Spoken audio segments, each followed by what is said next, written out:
Roma, la ciudad de los dioses, del oro y de la sangre. Año 65 después de Cristo, un imperio que se extendía desde los pantanos brumosos de Britania hasta las costas ardientes del Éufrates. Parecía eterno. Las legiones marchaban al unísono, los anfiteatros rugían de aplausos, los mercaderes reescribían los precios del aceite y de los esclavos, y los mapas, sí, los mapas dibujaban a Roma como el corazón del mundo, inquebrantable, inmortal, omnipresente. Pero nadie miraba lo que ocurría dentro de ese corazón, detrás de las murallas del Senado, detrás de las estatuas de mármol, detrás de los cortinajes de seda, allí donde no llega la luz, crecía otro poder, pegajoso, íntimo, incontrolable. El poder de un solo hombre que decidió que el mundo era un escenario, y él, el director, el emperador Nerón, poeta, actor, verdugo, un muchacho con corona, ya no gobernaba, escribía una obra, y cada vida se convertía en personaje, unos bufones, otros estatuas, y algunos espectros. En el centro de este universo teatral, el Domus Aurea, la Casa Dorada, brillante como un espejismo, pero cuanto más brillaba su cúpula, más oscuras eran las sombras que caían. Donde el sol se reflejaba, se escondía la oscuridad, oscuridad de deseo, de miedo y de dolor. Y un día, él entró en esa oscuridad, un joven, un niño, demasiado joven para defenderse, demasiado hermoso para pasar desapercibido. Caminaba por las galerías como un suspiro. Su rostro parecía esculpido por los dioses. Y su mirada, como la de alguien que ya lo ha entendido todo. En esta casa se escucha todo, menos la verdad. Su nombre era Esporo, un liberto. ¿Pero eso significaba que era libre? No. En Roma, la libertad era solo una palabra, no un estado, especialmente si vivías a la sombra del trono, donde un solo capricho podía reescribir tu destino. No era nadie. Un fondo, una sombra en los muros, hasta esa mirada. Nerón lo miró, más tiempo del debido, más silencioso de lo habitual, y en ese instante comenzó una historia sin comparación, una historia que la historia misma quiso olvidar. La historia del niño que se convirtió en esposa del emperador, una historia de amor, miedo y locura, una historia en la que nadie preguntó, ¿quieres ser quien ya no existe? Y si crees que sabes de lo que es capaz el poder, solo escucha hasta el final, cuando murió su sombra. Popea Sabina no era solo la esposa de Nerón, era su obsesión, una visión, una ilusión en la que creía más que en los dioses, más que en el Estado, más que en sí mismo. Adoraba sus pasos, escuchaba su respiración como si fuera un oráculo. Su voz no era solo melodía, era una llave que abría lo más frágil de su alma. Popea sabía cuándo callar, cuándo sonreír, cuándo convertirse en la estatua perfecta que Nerón quería amar, y desaparecía. Cada vez que las tormentas estallaban en su cabeza, hasta que un día desapareció de verdad. Fue una noche cualquiera. El cielo de Roma ardía en rojo. Las paredes del palacio sudaban incienso, vino caliente y risas a medio morir. En los aposentos del emperador, el aire era espeso, y lo que ocurrió, nadie lo dijo con certeza, porque Roma sabía guardar silencio, sobre todo cuando se trataba del César. Unos murmuraban que fue un ataque de rabia, que la golpeó, sin pensar, con esa furia brutal que ni él mismo entendía. Otros hablaban de un parto fallido, de complicaciones, de sangre, y había quienes no decían nada, porque en la casa del César las palabras mataban más que las espadas. Al amanecer sacaron el cuerpo de Popea, en silencio, sin cortejo, sin antorchas, sin gloria romana, el ataúd cerrado, las miradas al suelo, ni los esclavos se atrevieron a cruzar los ojos. Y él Lloraba, a gritos, como actor, pero en su llanto ya no había teatro, solo horror, solo un hueco que nadie podía llenar. Golpeaba los muros, abrazaba su espejo, murmuraba: «Esto no es la muerte, es un error. Ella está aquí, la oigo. No se ha ido, no dejaré que se borre». Se encerró en el palacio, caminaba descalzo, con túnica gris, como un héroe trágico sin máscara. Repetía las mismas palabras una y otra vez. Lo mío no muere, lo mío no desaparece. Encontraré la forma de traerla de vuelta. Los sirvientes temblaban en los umbrales, los cortesanos evitaban su mirada, los consejeros rezaban para que el dolor pasara, pero Roma lo entendió antes que nadie. Eso no era duelo, era el principio de otra locura. Nerón no quería llorar a los muertos.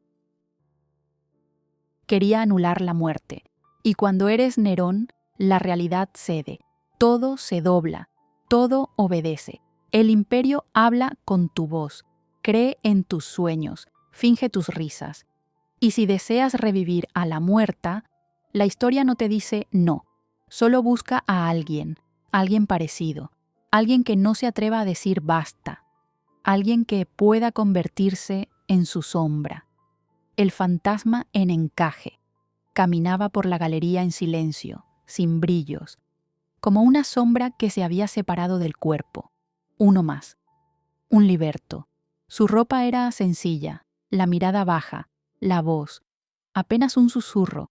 Era invisible entre los mármoles, un objeto vivo del fondo del palacio. Servía en silencio, se movía con suavidad. Sabía desaparecer a tiempo. Lo enseñaron a no ser nadie, y lo hacía bien. Hasta que un día todo cambió. No con un gesto, no con un grito. Cambió en una mirada. Nerón salió de sus aposentos como si no se despertara el cuerpo, sino algo roto, frágil, que aún no había caído. Sus ojos estaban turbios por la vigilia.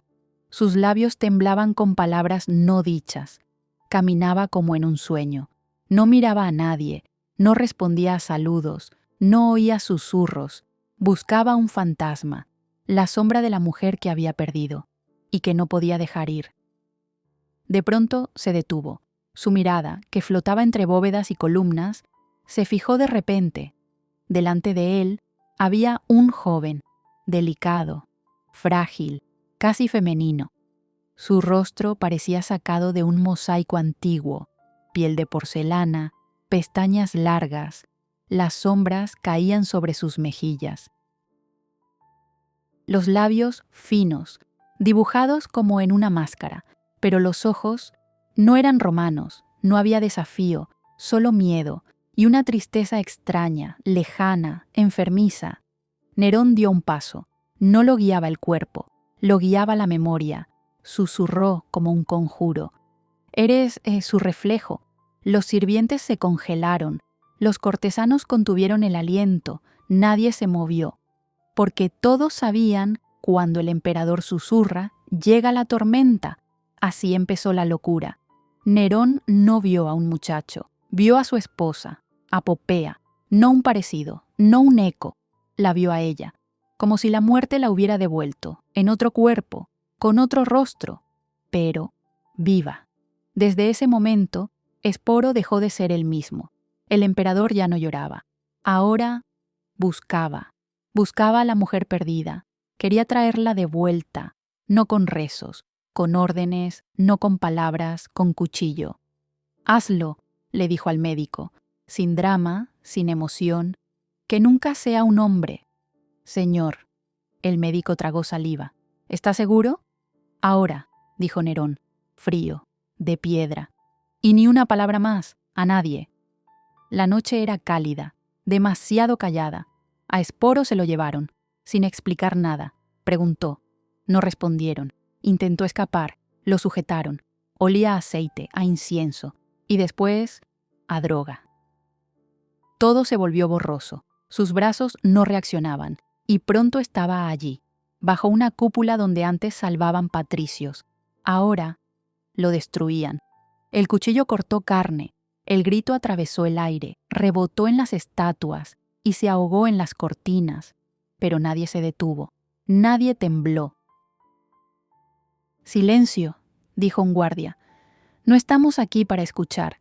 Para ellos no era un joven, no era una persona, era un proyecto, una idea del emperador. Cuando todo terminó, Esporo ya no existía, su cuerpo ya no era suyo, su nombre ya no sonaba, su voz ya no preguntaba.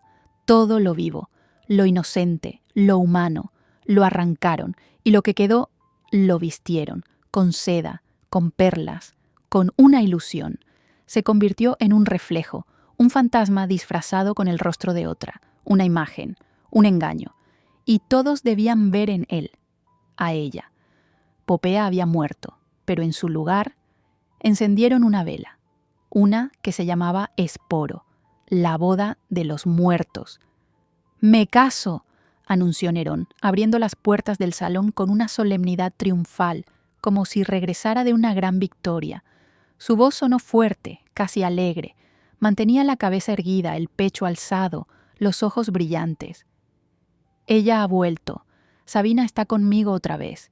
Y entonces, silencio, denso, sepulcral. Todo el salón se congeló. Alguien dejó caer una copa. El sonido se rompió contra el mármol y se deshizo en el miedo. Alguien frunció los labios, apenas, con una mueca que se borró de inmediato. Alguien bajó la vista, pero nadie hizo la pregunta. Nadie se atrevió a decir «¿Quién?».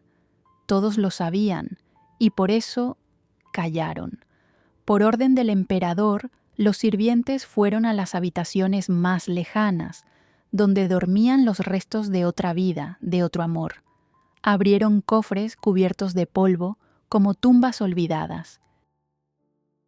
La túnica de Popea, seda fina, bordada con oro en los bordes, los zapatos, con cintas desteñidas que aún olían a jazmín, la diadema de lirios, la misma que llevó ante el altar, y el frasco de perfume, ese.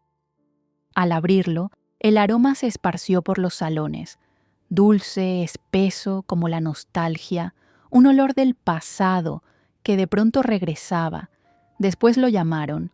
Sporo apareció en la puerta, pálido como una máscara de yeso, de pie, con los brazos caídos, el rostro vacío. No preguntó para qué lo querían, ya no preguntaba nada. «Acércate», dijo Nerón, y en ese «acércate» no había ruego, era sentencia. «Vas a estar hermosa». Su voz se volvió suave, tierna, casi enamorada.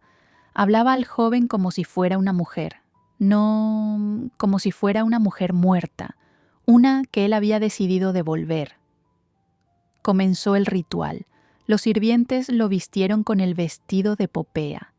En silencio, cosieron, ajustaron, estiraron cada costura hasta borrar todo rastro del cuerpo original.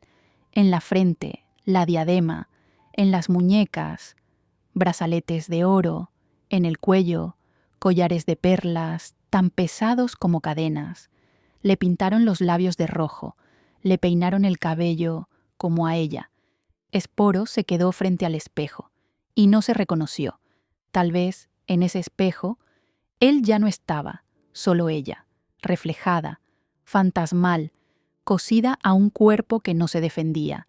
Nerón se acercó, despacio, como si temiera romper el momento. Puso la mano sobre su hombro, suave, como si tocara un recuerdo. «Sabina», susurró, «mi sol ha vuelto a mí, y ya está».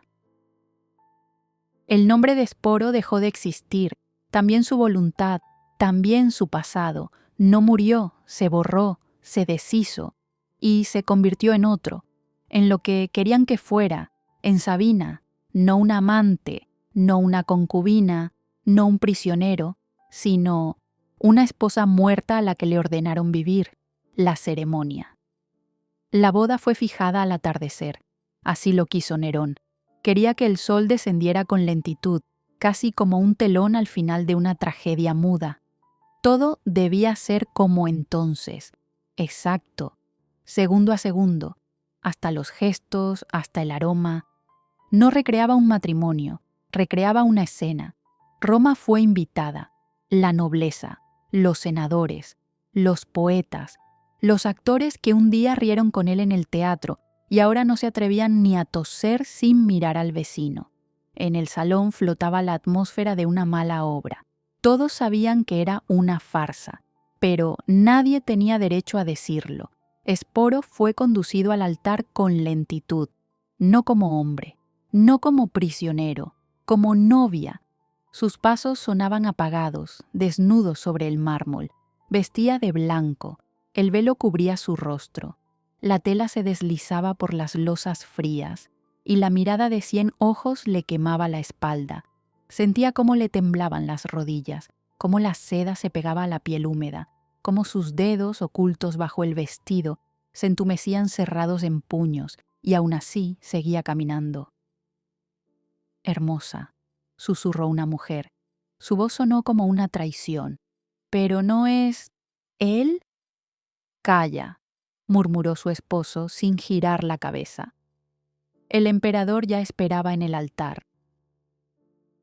Resplandecía, su rostro iluminado por una luz interior, como alguien que por fin recuperó lo perdido, o como alguien completamente enloquecido. Lo que veía no era farsa, era regreso. No veía a un joven, veía a su esposa. Cuando Sporo se acercó, Nerón le tomó la mano, una mano frágil, inmóvil, casi de cristal, y la alzó ante la multitud. «Hoy», proclamó en voz alta, «he recuperado mi amor». El público contuvo el aliento, y enseguida aplaudió, no porque creyeran, sino porque no querían morir. «Felicidades», susurraban los cortesanos, algunos entre dientes, otros mirando al suelo. Las palabras caían como ceniza, sin alma, sin sentido. Nadie sonreía, excepto Sporo. Él sonreía como le enseñaron, como se le ordenó, como lo hacía ella. Los labios se movían con precisión, la postura era elegante, la cabeza inclinada en el mismo ángulo que Popea en el viejo fresco. Todo como entonces, pero en sus ojos no brillaba ninguna chispa, ni dolor, ni súplica, ni vida. Estaba de pie ante toda Roma, monumento vivo a un amor muerto, envuelto en la tela de una historia ajena, dentro de una escena que no era para él, ni con su consentimiento. Desde ese día ya no fue esposo, ni amante, ni siquiera humano. Se convirtió en una imagen, en una marioneta, en un objeto de duelo, llevado al delirio, la esposa del emperador, que nunca existió, la emperatriz por orden. La boda terminó, pero el espectáculo no, solo cambió de escenario. Ahora Sporo, rebautizado como Sabina, se convirtió en parte inseparable de una nueva liturgia enfermiza, un rito donde su presencia era obligatoria en cada acto de locura. Ya no podía desaparecer, no podía volver a la sombra, tenía que estar siempre allí, como la luna que no se aleja del planeta, como la sombra que no se despega del cuerpo. Donde estaba el emperador, estaba ella, en el teatro, en el palco principal. Con el rostro congelado en admiración, incluso cuando la obra era absurda, sin sentido, interminable. Aplaudía cuando comenzaban los gritos, reía cuando el silencio se volvía incómodo. Cada gesto, ensayado, cada reacción, una máscara, en los banquetes, en el centro del salón, con un collar pesado, una rosa en el cabello cuidadosamente peinado según el modelo del pasado. A su alrededor, senadores ebrios, riendo más de lo que el vino exigía. Evitaban mirarlo directamente, no sostenían la mirada, sabían quién era y sabían en quién fingía convertirse. En el dormitorio, silencio. Él yacía inmóvil en el borde del lecho, temiendo girarse incluso en sueños. Se había vuelto sombra, un ser que vivía dentro del ritual. En las recepciones se sentaba junto a Nerón, perfecto, delicado, con aquella misma inclinación de cabeza que un día hizo célebre a Popea. Practicaba frente al espejo una y otra vez. Aprendía a colocar la mano como ella, a fruncir los labios como ella, a sonreír con su sonrisa. Lo llamaban Augusta, señora, emperatriz. Le ofrecían flores. Los niños le traían coronas, los actores de la corte le dedicaban odas, y todo, como si realmente fuera ella, como si la muerte pudiera ser ignorada, si vestías la nueva vida con la misma piel. Sabina sonríe, susurraba Nerón inclinándose hacia él cuando la sala aplaudía. Siempre sonreías en momentos así, y Esporo sonreía, tensamente, suavemente, obediente. Sabina, estás callada. Se irritaba el emperador si el silencio duraba demasiado. Ella no callaba. Ella suspiraba, se inclinaba, me decía algo dulce. Y Esporo volvía a aprender, volvía a imitar, volvía a recordar. Buscaba en su memoria la voz de Popea, la posición de sus manos, el timbre, la forma de mirar, de tocar. Se esforzaba por ser ella, pero siempre había un detalle que no era igual, un matiz que Nerón no reconocía. «Lo has arruinado otra vez», murmuraba el emperador durante la cena, apartando la copa. Ella no lo habría dicho así. Entonces Esporo inclinaba la cabeza, apretaba los dedos bajo la tela y con voz baja, sin expresión, decía: «Perdóname, mi señor». Nadie sabía cuántas veces lo repitió. Perdón por palabras ajenas, perdón por recuerdos equivocados, perdón por una muerte que no era suya, perdón por estar vivo, siendo el que no debía ser. Interpretaba un papel, sin descanso, sin sueño, sin escapatoria, día tras día, noche tras noche, un papel del que no se podía salir, porque salir era desaparecer, ya no existía como persona. Nerón no veía en él a un ser humano, veía un recipiente, una cáscara. Una ilusión, su duelo convertido en cuerpo, una figura obligada a vestir collares y a hablar con una voz que no era suya. Veía a Popea, o mejor dicho, lo que quería recordar de ella, y Esporo lo entendía. Si dejaba de ser ella, dejaba de ser necesario, y en ese palacio los innecesarios no vivían mucho. La marioneta de Europa. El papel de Esporo ya no se limitaba a Roma. Ahora no era solo un fantasma en la corte, era un símbolo, una máscara, un escaparate que el imperio mostraba con orgullo al mundo. O, mejor dicho, no él, sino ella, Sabina. Así se le llamaba ya en los discursos y los pergaminos, en las placas y en boca de los embajadores.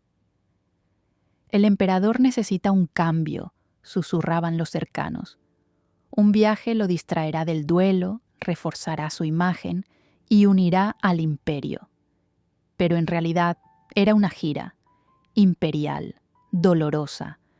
La caravana partió, carrozas doradas brillaban bajo el sol ardiente, la guardia marchaba con lanzas resonando sobre la piedra, músicos con liras, poetas escondidos en la sombra componiendo odas, una comitiva de eunucos, sirvientes, sacerdotes, cocineros, maestros de ceremonias, cronistas, y en el corazón, él, Nerón, con su corona de laurel, sentado como un héroe trágico, actuando su papel hasta el final.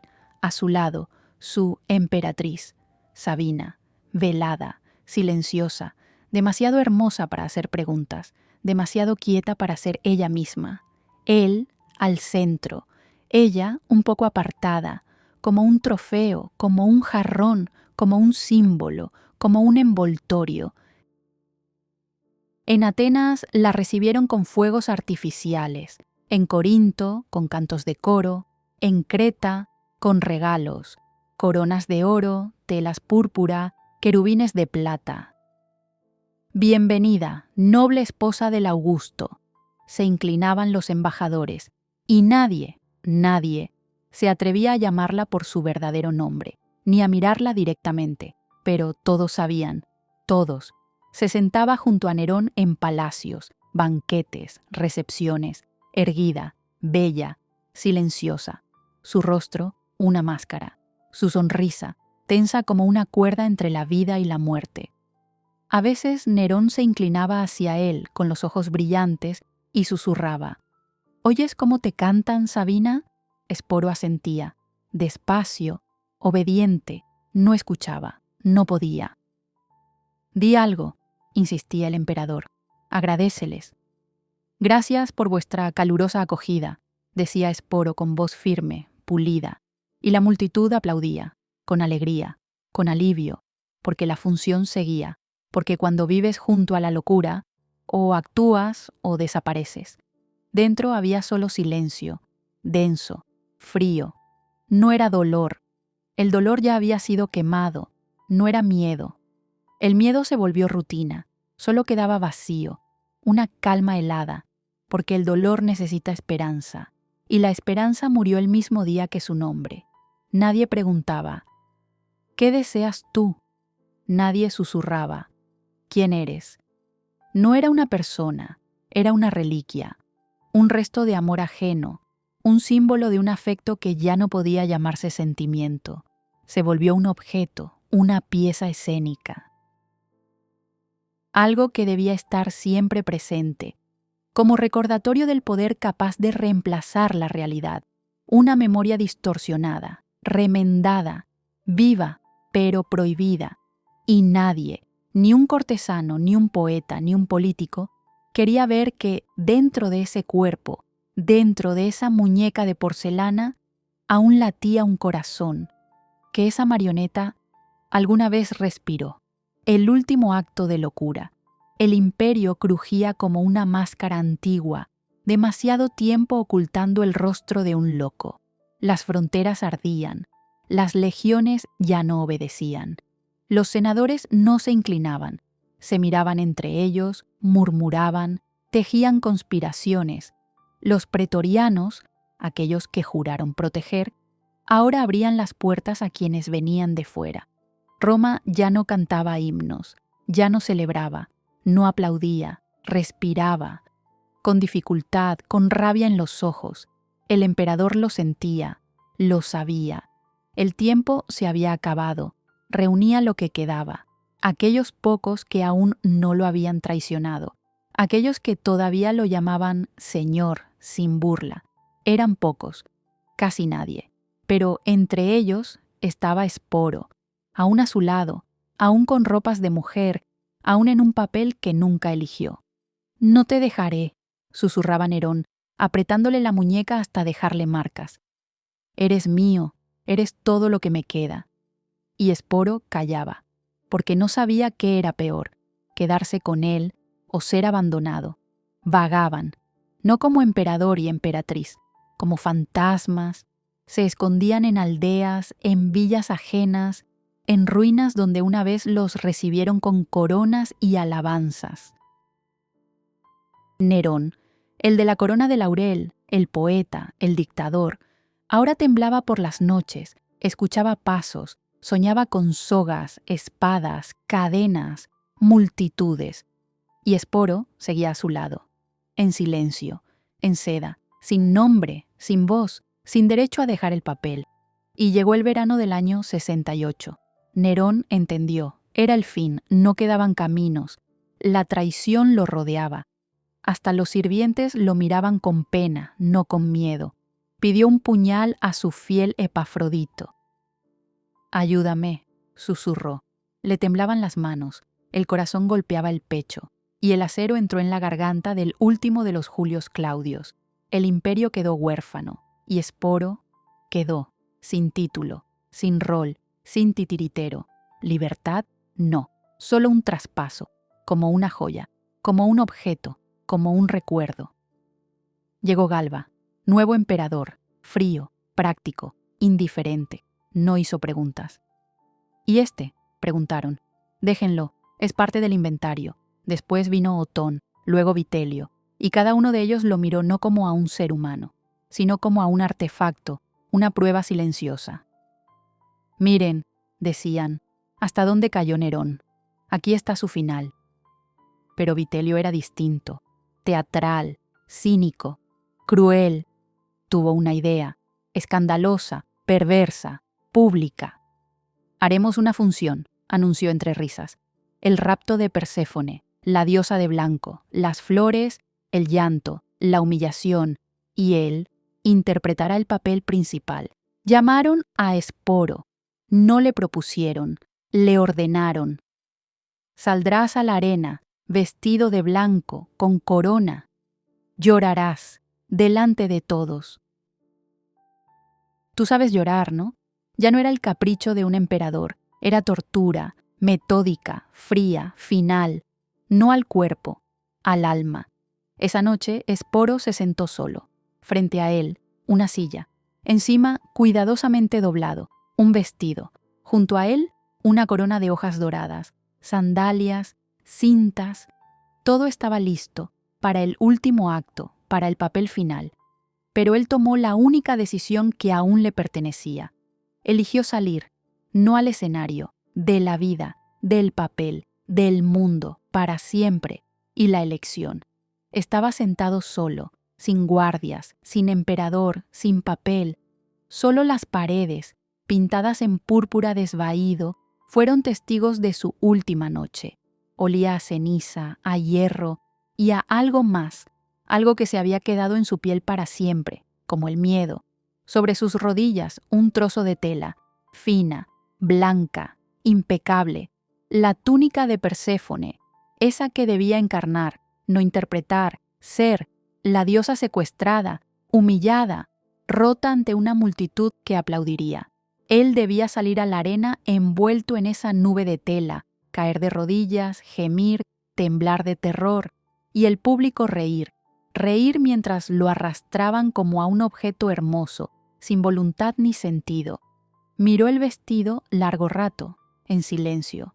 Rozó la tela con los dedos, fría y suave como un sudario, casi sin peso, como un telón entre la vida y la muerte, y recordó su nombre, el verdadero, el que arrancaron de su historia como si fuera un error, su piel, antes de que se volviera máscara de seda para un amor ajeno. Su voz, antes de hablar con entonaciones prestadas, su reflejo, antes de que el espejo empezara a mentir, su primera sonrisa, real, aún no aprendida. Recordó cómo Nerón le dijo una vez, mirándolo a los ojos, «Ahora eres ella», y él asintió. «Sí, mi señor». ¿Cuántas veces repitió ese sí? ¿Cuántas veces murió por dentro, cediendo, rindiéndose, convirtiéndose en algo distinto, en alguien que no era él? Dejó de ser persona, se volvió máscara, ya no era alma, era utilería, ya no era identidad. Era figura en la tragedia de otro. Vivió una vida ajena, entera, la interpretó a la perfección, y ahora solo quedaba el final, el suyo. No gritó, no rogó, no escribió despedidas, no esperó milagros, simplemente eligió. Eligió lo único que ni el emperador ni los dioses podían arrebatarle. Eligió lo que no podía ser reescrito, ni humillado, ni disfrazado. Eligió morir, sin escena, sin público, sin papel, sin gritos, en silencio, como un ser humano. Se quitó el último disfraz, dejó la corona de hojas, símbolo de una diosa que nunca fue, dobló el vestido como un adiós, y se fue, no como esposa del emperador, no como diosa, no como burla ni símbolo de una locura ajena, sino como lo que fue, por primera vez y por última, por sí mismo, sin papel, sin máscara, sin permiso. Eco. Cuando Esporo murió, no sonó ninguna campana, ningún templo, ningún orador, ningún senador consideró necesario detenerse, inclinar la cabeza o encender una lámpara. Su muerte fue mencionada en las crónicas de paso, como una rareza, un detalle técnico en la biografía de un emperador loco, un hecho indigno de duelo. ¿Quedó algo de él?, preguntarían siglos después. ¿Un nombre? ¿Una identidad?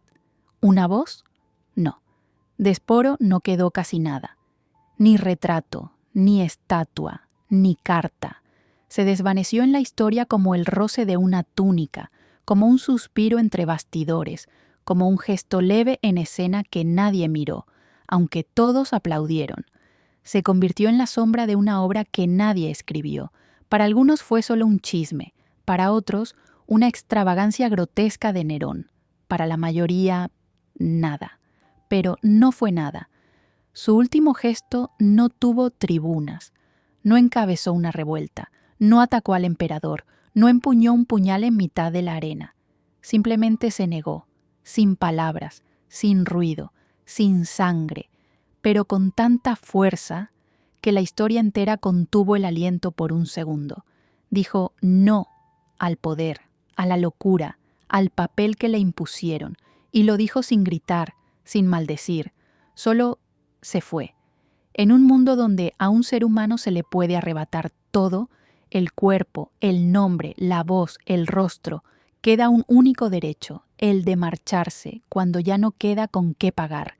Y ese paso fue dignidad, más alto que una corona, más fuerte que los discursos del Senado, más firme que el mármol de los triunfos.